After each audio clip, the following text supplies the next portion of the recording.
Hi everybody. So I decided to make a small video for this project. I thought I'd try something different. So this is my cold basement studio. You can see I have electrical heater going on here. It gets really cold here. Also, I just moved into this space, so I actually it's not the way I want it to be, but eventually I'll set up my studio. But I wanted to make this video about the 3D self-portrait project so that you can play it as needed. So this 3D self-portrait is created using found objects.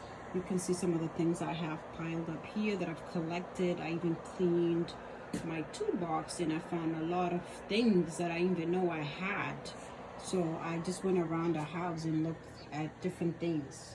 So as I mentioned before, you have two options to do this 3D self-portrait. The first one is if you can use a box, and what that means is the box is actually the head, your face, where you're going to add features, details, and things like that. The other option is to use like a wood block piece, and I'll go over that in a second. So you can see here I have different things here. Now, the first thing you want to do is, if you go with the box options, you want to use things like newspapers or just like tissue paper to cover it nice and neat. You can use regular glue, Elmer's glue, to do that, or I like to use something called Mod Podge because it's easier to use this. It's less messy. It also makes the surface of your artwork shiny. It's basically a good option to use when you're doing some kind of collage.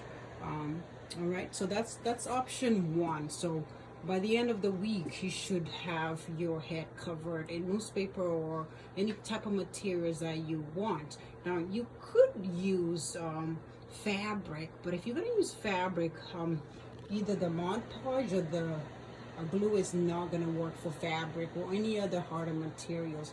So what I suggest is, if you can, to invest on a glue gun about this size.